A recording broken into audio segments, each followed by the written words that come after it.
Bienvenidos a Crónicas Quiltras, un viaje al Chile mestizo. Mi nombre es Javier Peña, el Quiltro.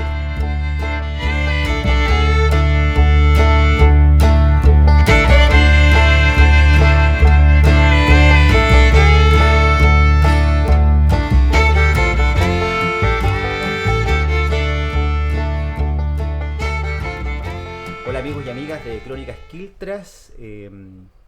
Hoy me encuentro en la ciudad de Valdivia, acompañado de una querida amiga poeta popular, poetisa popular de México, Erika Medellín, con quien vamos a conversar sobre su orquesta, El Balcón Huasteco, y su grupo también de estudiantes de música tradicional mexicana, que nos andan visitando en Chile en un encuentro binacional de orquestas latinoamericanas.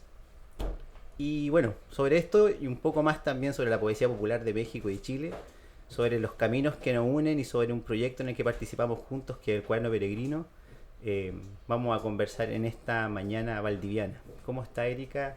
Bienvenida, muchas gracias por aceptar esta conversación. Y bueno, ¿cómo estás? Me encuentro muy contenta, Quiltro, por estar el día de hoy platicando aquí contigo, conocerte. Me interesó mucho su proyecto, lo del Cuaderno Peregrino, que vamos a estar hablando más adelante sobre eso. La verdad que cuando supe de ese cuaderno en las redes, dije, ese cuaderno tiene que ir a México. Y pues ahora, después de una larga espera, ya está de nuevo en su casa, que es Chile. Bueno, ese sería como para contextualizar a los que nos van a escuchar, sería como el primer sitio en el que nos encontramos, que claro, es un proyecto que ya está finalizando, ha sido un proyecto largo, de más de 2 años y medio, en el que pusimos una intención diferente, agentes culturales de países que cultivamos la poesía popular, y en el caso de ustedes, para nosotros fue un gran agrado que pudieran participar, dado a que uno se encuentra con ciertas caras también en este circuito que no es muy grande, pero que es un circuito bien familiar, bien íntimo, y uno ve también el trabajo que están haciendo otros compañeros, compañeras en diferentes países. Entonces, para nosotros fue un gran agrado poder contar con la participación de ustedes. Como ese tema lo vamos a tocar un poquito adelante, me gustaría como preguntarte sobre tu visita ahora a Valdivia. Estamos en una mañana bien fría, ha tocado lluvia esta semana. ¿Qué es lo que andan haciendo? ¿Cómo fue la invitación? ¿Cómo surge esto de venir con una orquesta? ¿Cuántos músicos vienen acompañándote en este viaje que sé que es importante y que están presentando su música tradicional? Bueno, pues en realidad la Orquesta Balcón Huasteco está conformada por más de 50 músicos, niñas, niños, adolescentes y jóvenes de entre 7 y 17 años de edad, la mayoría, y esa es nuestra orquesta completa en México. Pero en esta ocasión vienen representándonos solamente 22 músicos. La violinista más pequeña que viene es de 8 años de edad. Para nosotros es muy importante ser parte de este circuito de orquestas latinoamericanas, puesto que nuestra orquesta realmente es joven. Llevamos trabajando 2 años y medio con nuestra orquesta y realmente fue una inspiración para nosotros. En 2018 yo estuve acá en Chile con el trío Balcón Huasteco haciendo mis quehaceres artísticos propiamente y nos enamoramos de la Orquesta de las Américas del Colegio Artístico Santa Cecilia de Osorno. Entonces eso fue en 2018 y yo le dije a Adán Reyes, que es mi esposo y mi compañero del trío, yo le dije, nosotros debemos tener en México una orquesta como la que tienen aquí en Osorno. Y pues fue nuestra inspiración y ahora ese sueño se ha materializado y es nuestro primer viaje internacional con nuestros alumnos de música. Wow, o sea, la semilla se sembró por acá y floreció en México. Qué lindo escuchar eso y cómo también esto es de ida y vuelta. Uno va a algún lugar también y toma algo que le interesa y también lo puede replicar en su lugar. Sobre el trabajo que tienen y sobre el repertorio que ustedes interpretan en la orquesta, ¿es un repertorio tradicional? ¿Es un repertorio de composición original? ¿Cuáles son los matices que tiene la orquesta? Y bueno, como hay una gran diferencia de edad, si es que tenemos una pequeña violinista de 8 años y otros que ya son, me imagino, están ya por salir de la enseñanza media, no sé cómo funciona en México, pero como hay tanta diferencia de edad, cómo funciona esa dinámica y cuáles son los temas, la música que se toca. Bueno, pues el repertorio que manejamos es el repertorio tradicional. Hemos estado haciendo investigación sobre todo de sones tradicionales en las diferentes comunidades. Cabe mencionar que tenemos niños de la cabecera municipal de nuestro pueblo, que es Chicontepec, Veracruz, pero también tenemos de 12 comunidades indígenas aledañas. Hay niños que hablan su idioma originario, que es el náhuatl. Hay niños que se trasladan desde 2 horas de distancia en transporte público, hora y media, para ir a tomar las clases de música a la cabecera municipal. Y las edades, pues realmente empezó como un proyecto piloto la academia hace 3 años y ha avanzado demasiado. Al principio pues solamente teníamos la orquesta, ahora como ya somos más, hemos hecho una división que es el ensamble infantil y después la orquesta. Y realmente los pocos niños más jóvenes, más chiquitos que se han integrado son los de la primera generación de la academia. O sea que sí son pequeños, pero ya tienen atrás una formación musical sólida. Ya ahora los niños que se incorporan en este ciclo semestral, ya si son de menos edad, pues ya van directo al ensamble infantil. Ya no es como antes que iban directo a la orquesta. Siempre, por lo menos del lugar donde yo vengo, que es una zona muy campesina, hay una cercanía muy grande con la música mexicana. Se escuchan corridos, se escucha a los charros, hay una cosa muy viva dentro, que es muy extraña también, pero dentro de la cultura campesina chilena relacionada a la cultura mexicana. Y bueno, sería un lujo poder quizás hacer algún nexo, porque nosotros allá en Coltauco tenemos una escuelita artística que todavía sigue siendo, creo que la única escuela artística que se mantiene como escuela dentro de un sitio educacional, dentro de un liceo. Es una escuelita independiente donde hay una orquesta también, pero no se toca el folclore. Entonces quizás llevar la experiencia del folclore como ya con una banda, con una orquesta, también sería interesante. Así que dejo esto lanzado aquí para hacer el nexo, porque también sería muy interesante que en nuestra zona, donde lo repito, hay una cercanía muy grande por la música, por la familiaridad con la música, sería lindo quizás llevar eso. Ahora yendo ya caminando sobre este encuentro al que han llegado a Valdivia, este encuentro, ¿cuántas bandas son? ¿Cuántas orquestas son las que han participado? ¿Cómo es un poco el horario que han tenido? Porque sé que tienen muchas actividades. Ayer estuvieron tocando en la Escuela México. Yo pude ver solamente unas fotos, pero ¿cómo ha sido la recepción de la gente acá de Valdivia? Acá hay mucha cultura, se sabe que esta es una ciudad muy cultural. Entonces, ¿cómo ha sido la recepción de la gente en general y cómo ha sido también estos horarios de estar tocando con la orquesta? Pues la gente ha sido muy cálida, realmente la música mexicana, aunque es la primera vez que salgo con nuestra orquesta, pues con el trío nuestro trío Balcón Huasteco lleva alrededor de 12 años de trayectoria, hemos estado ya en otros países también, y pues es muy bonito cómo la gente de otros países le encanta la música mexicana. Nuestra música es muy alegre. También me interesaría tocar un punto que comentabas de que en el pueblo donde perteneces hay mucha cultura de los charros. Siempre me gusta comentar que México es más allá que solo música de mariachi. Realmente la música de mariachi o el charro, como se ha popularizado, pues es un estereotipo del mexicano.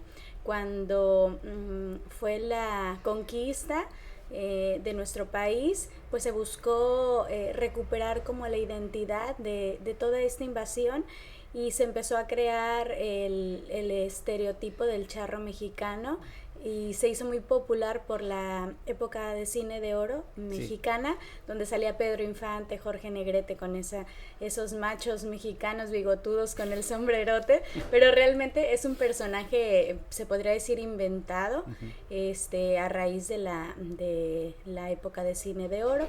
Ahorita sí se ha tomado como identidad del mexicano, pero en el caso de nosotros que venimos de la zona de la Huasteca, así como ustedes tienen su zona de los ríos, zona de los lagos, nosotros tenemos en Veracruz la zona del Totonacapan, la zona de el Sotavento y la zona de la Huasteca, solo en Veracruz. Nosotros somos de la región de Veracruz. Y nuestra vestimenta, por ejemplo, de Chicontepec y de sus comunidades, es a base del bordado en punto de cruz, y uno de los objetivos de nuestra orquesta es difundir los textiles de las manos artesanales. Entonces, si tú vas a una comunidad de nuestro municipio aledaña, te darás cuenta de que la vestimenta que portamos es la que traen día a día las señoras y los campesinos en nuestra comunidad. Y si tú vas al área de Jalisco, que es donde hay el mariachi, sobre todo más arraigado, pues no, puedes ir incluso a las comunidades, a cualquier comunidad de México, y no vas a encontrar un charro ahí en el campo. Eso jamás va a suceder. Es más para el escenario. Además quería hacer ese paréntesis. De verdad que te agradezco mucho también este recorrido por las aclaratorias que son importantes también. Claro, uno se queda siempre con lo que más se vende, y entonces es súper importante también que me hayas comentado esto, porque así también uno, bueno, sale de la ignorancia también de no conocer, y también damos paso para que, bueno, los amigos también conozcan un poco de cuál es la verdad.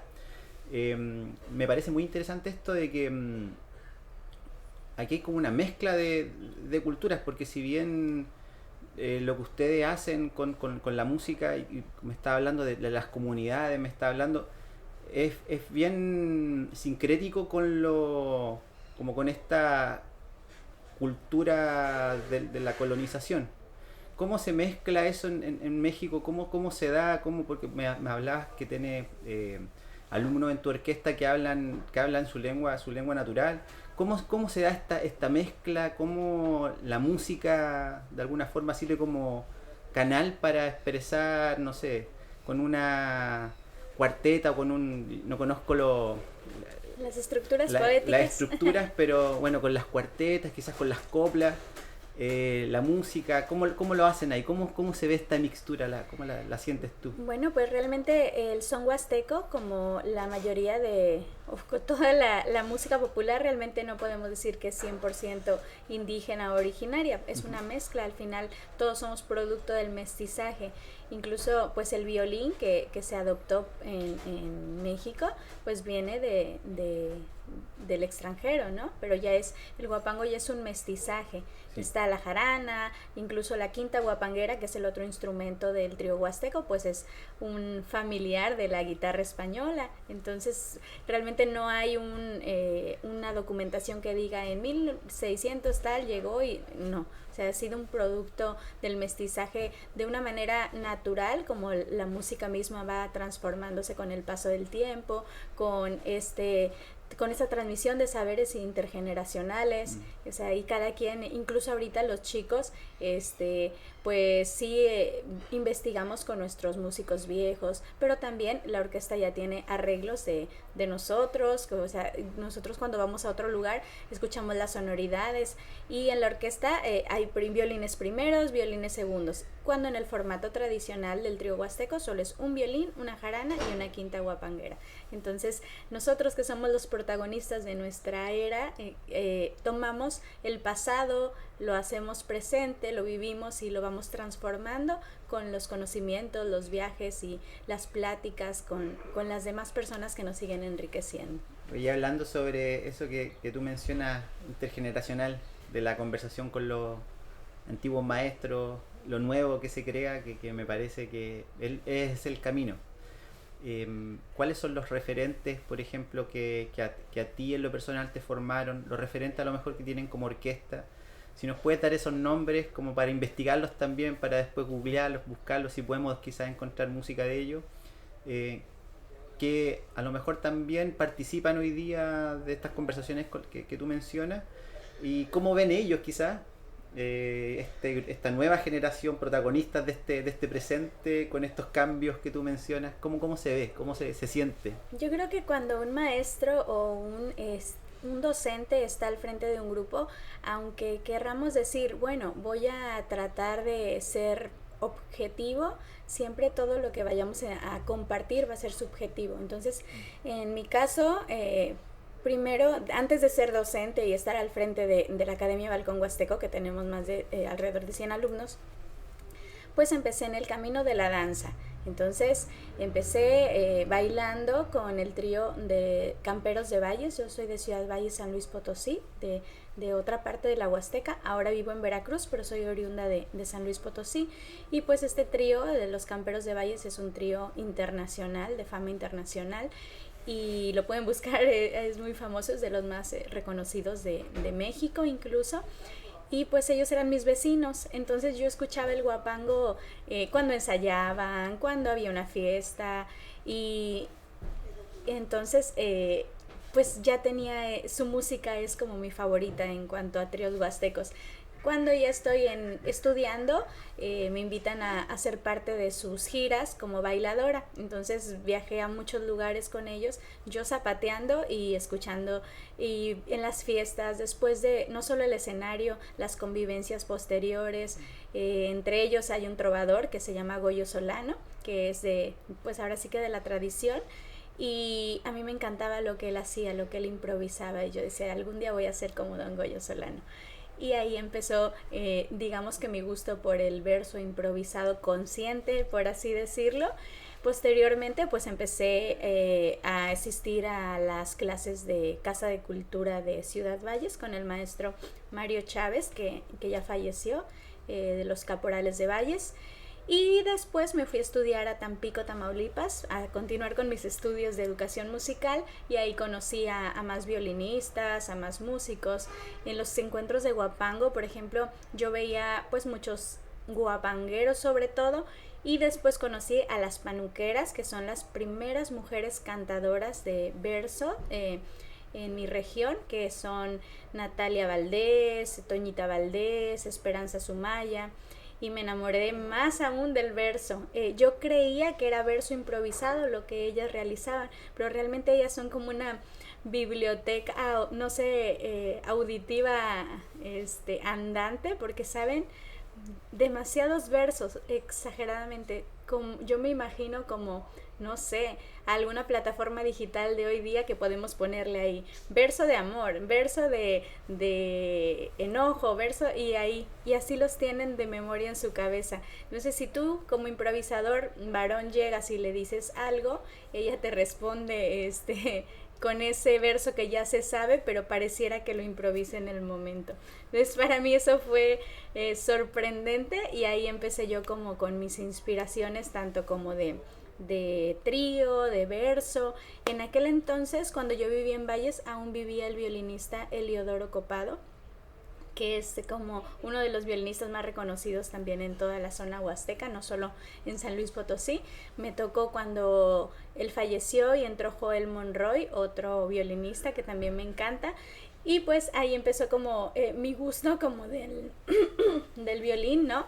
Y ahora que estoy frente a la orquesta, pues parte de las líneas melódicas quizá que yo pueda plantear en los violinistas, pues vienen de lo que ya tengo yo en mis referencias auditivas de estos tríos que he venido escuchando.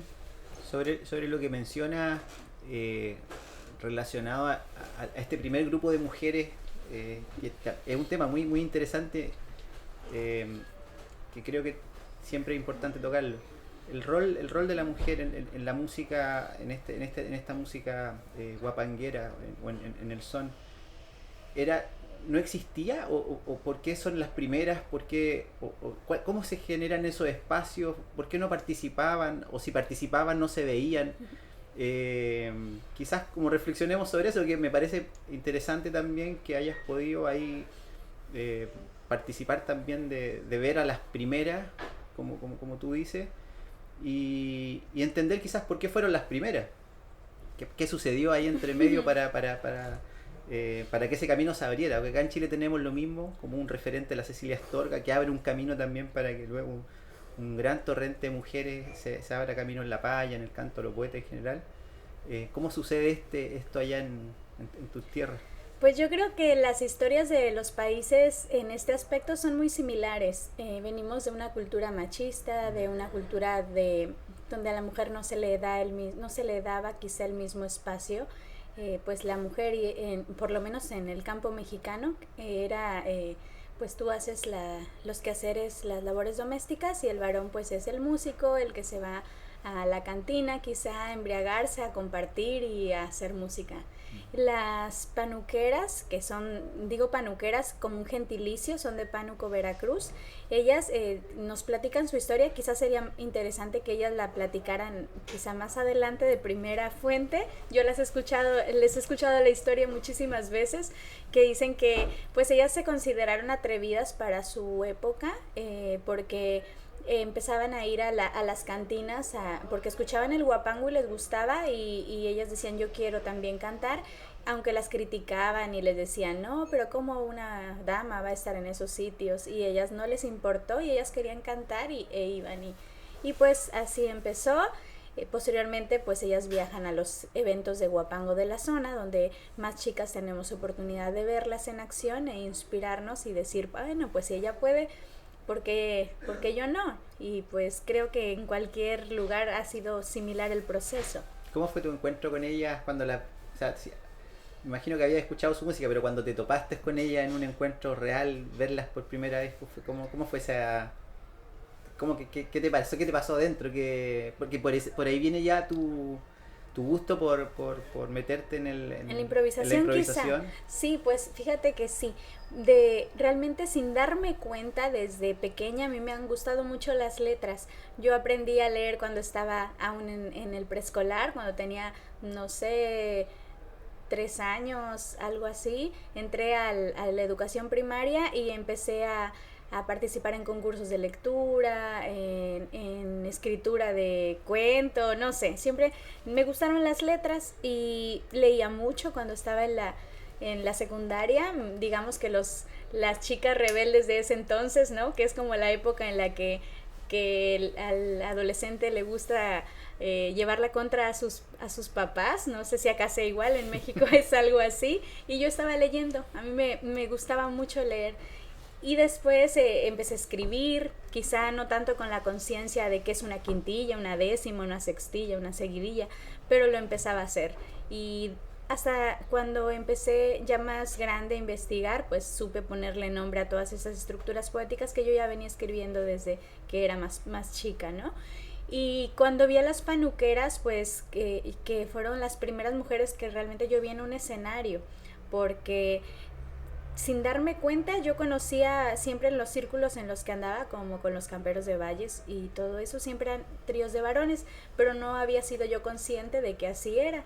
Y pues yo decía que me gustaba, pero nunca había visto en mi mente de ese entonces como preguntarme por qué no había mujeres. Eso lo empecé a hacer ya pues más grande, ¿no? Cuando las veo yo me acerco a ellas, nos conocimos de manera natural porque estábamos ni recuerdo exactamente en qué huapango fue, pero fue en un evento de huapango, y pues ahí es muy comunitario el asunto. En una fiesta de huapango, ahí si tú vas te abrazan, no es como no te conozco, ya eres parte de la fiesta y te unes sin saber cómo.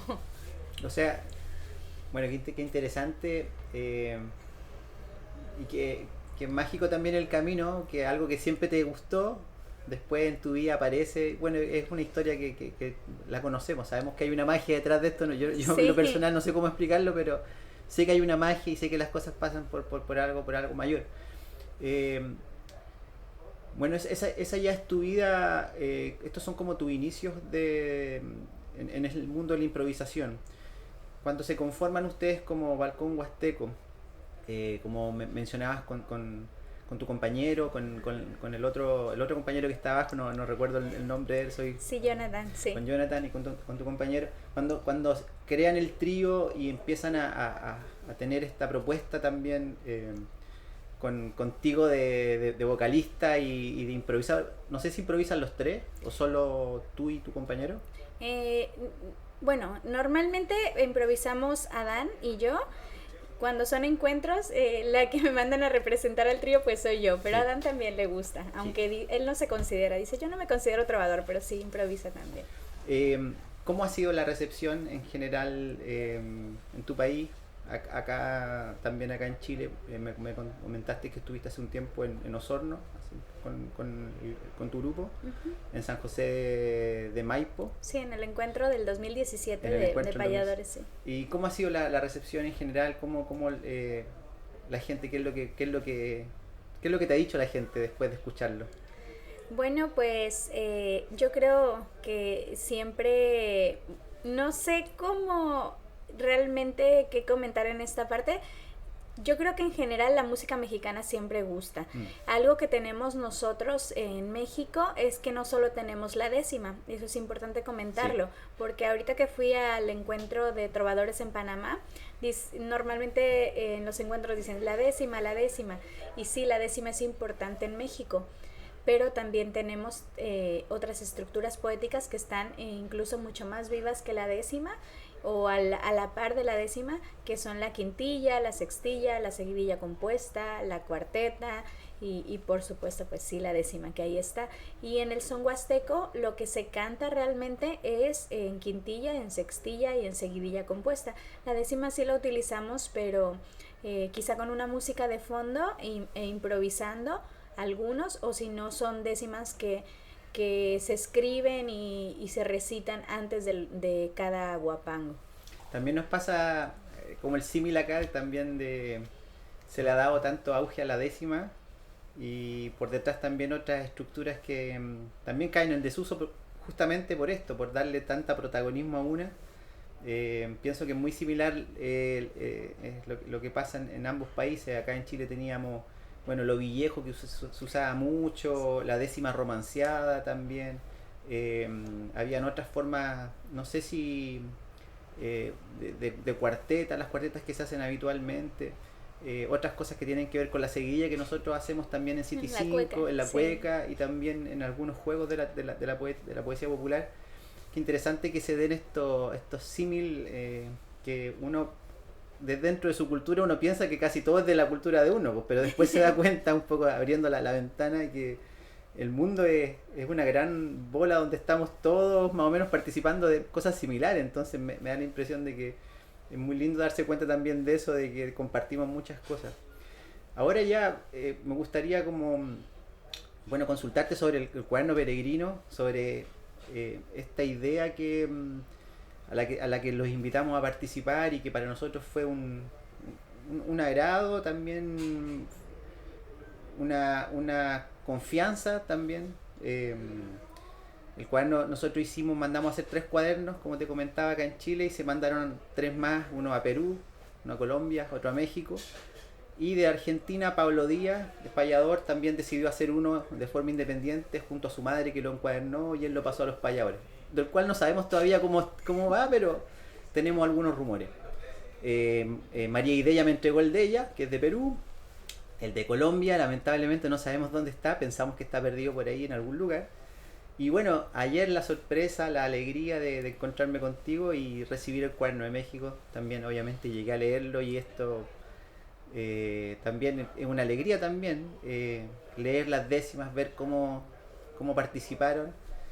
Y bueno, no sé si me quieres comentar cómo fue el proceso, porque también esta es una invitación que nosotros hacíamos esperando que también los que participaban engancharan en una idea que era muy, a ver cómo decirlo, muy personal, con una idea más o menos clara de lo que pensábamos que podía suceder, pero sin saber cuál era el futuro. Era muy incierto esto de pasar un cuaderno, que viajara de mano en mano, saltar a cordones sanitarios como pasó acá en Chile, pasar a cuarentena, y no se quedara quieto, sino que siguiera un camino de escritura. ¿Cómo les fue a ustedes con este proceso? ¿Cómo fue yo creo que más de un año que estuvo en México el cuaderno? Sí, bueno, a mí me hubiera gustado que el cuaderno llegara en plena pandemia. Claro que hubiera sido más reto, porque el sanitizar el cuaderno, que cuando había alguien con COVID en México, pues el protocolo era enciérrate y pídele a alguien de tu confianza que te lleve la comida, los víveres a la entrada, desinfectados, y ya que ahí los deje, te avise y después tú sales para que no tuvieran contacto personas con personas. Entonces quizá por ahí hubiese sido más complejo. A nosotros nos llegó el cuaderno peregrino ya cuando la pandemia estaba quizá cesando un poco, y ya no fue tan complejo. Incluso ya pude llevarlo a los festivales. Quiere decir que ya se estaban permitiendo de nuevo las aglomeraciones de personas, claro que con cierto cuidado, porque anteriormente los festivales de Huapango eran convocatoria, llegaban, no sé, 50 tríos, 60 tríos, más los bailadores y algo masivo. Ahora, después de la pandemia, se empezó a cambiar el formato de estos festivales de Huapango y ahora solamente era por convocatoria. Es decir, si el día de hoy solo participaban, no sé, 6 tríos y los hospedaban ese día y al día siguiente sí se tenían que ir y al siguiente día llegaban otros 6 tríos y no nos dejaban hacer fiesta después de lo escénico. O sea, se hacía lo escénico y por favor cada quien a sus lugares donde se tienen que quedar. Yo tuve ventaja de poder ver quizá a los trovadores a todos, aunque por separado, porque a Dan Reyes también le gusta lo de el audio. Entonces tiene su sistema de audio y es el que está más cerca de la Huasteca con ese sistema de audio. Entonces le empezaron a hablar para sonorizar los festivales después de la pandemia. Entonces teníamos nosotros que estar ahí los 3 días del festival o 4 días del festival. Eso me permitía poder ver a los trovadores que venían un día al festival, al siguiente y al siguiente. Y pues así fue como empecé a pasar el cuaderno peregrino. No tuve quizá que ir a los diferentes lugares donde son los trovadores, porque ellos iban a los encuentros y era más fácil entregarles el cuaderno, que me lo devolvieran y pasárselo al siguiente en el mismo sitio. Bueno, nuevamente ahí la magia opera de forma misteriosa y qué bueno que fue así. No sé, acá tengo el cuaderno. Se van a imaginar nomás los que están escuchando esto, pero hay muchos textos. Yo estaba leyendo uno y le comentaba a Erika que justamente el texto que escribió ella, hay una oración que me gustó mucho. No sé si la puedes compartir, Erika, disculpa que sea tan patudo, pero esta parte o si nos quieres leer el verso, lo que tú quieras de verdad, pero esa parte me gustó mucho en la que menciona esta de que es como la ansia que uno tenía, pues, de estar encerrado y que uno, no sé, pues, tú dices ahí algo con el café.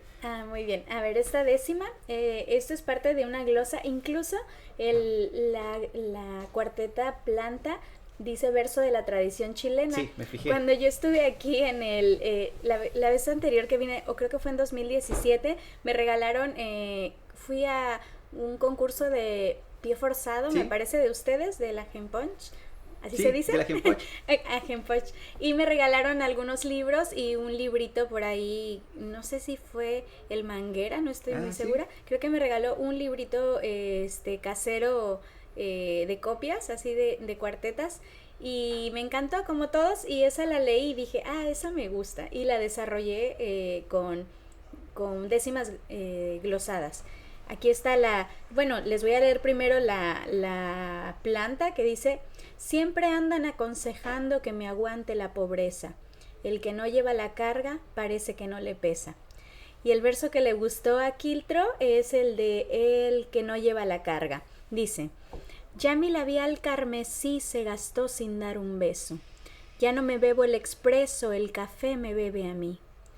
Ya el calendario perdí en esta espera tan larga. Ya mi versada es amarga cuando ayer fue caramelo. Ya tampoco pido a un cielo el que no lleva la carga. Oye, bueno, obviamente esto queda un camino también para transformarlo en un libro. Muchas gracias por habernos leído esta décima de tu verso que se llama La desigualdad. Y bueno, hay cosas fuertes que pasaron en estos cuadernos. Yo creo que hoy día ha pasado ya un tiempo como para poder hablar sobre un poco lo del que está en el cuaderno, pero creo que va a pasar mucho tiempo también para que podamos digerir lo que asimilarlo, sí. Y creo que ese proceso, cuando el libro ya esté hecho, esperemos que pronto podamos todos los que participamos tener un libro en nuestras manos y leer nuestros versos en general, que son versos, como digo, de diferentes países.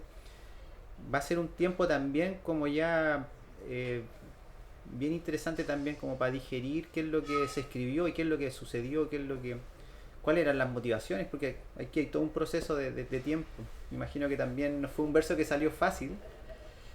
En realidad, yo cuando estuve en la época de pandemia, lo que me hacía sobrevivir y no sentirme tan presa fue escribir. Yo escribí muchísimo sobre pues mis sentires, lo que yo veía, lo que me frustraba, realmente ahí lo sacaba en verso, y creo que para muchos decimistas, trovadores, fue un escape lo que es el verso.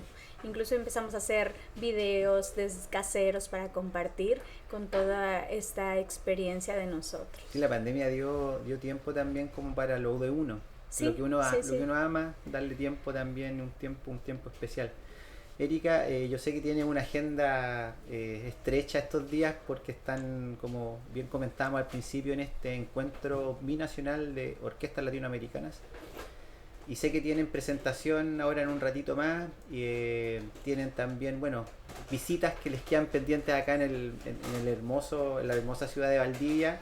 Está lloviendo, detrás nuestro estamos aquí cerca del terminal de buses, frente a la costanera, llueve copiosamente, así que está muy interesante también para salir a visitar, a caminar, a mojarse un ratito, que es agua limpia del sur de Chile.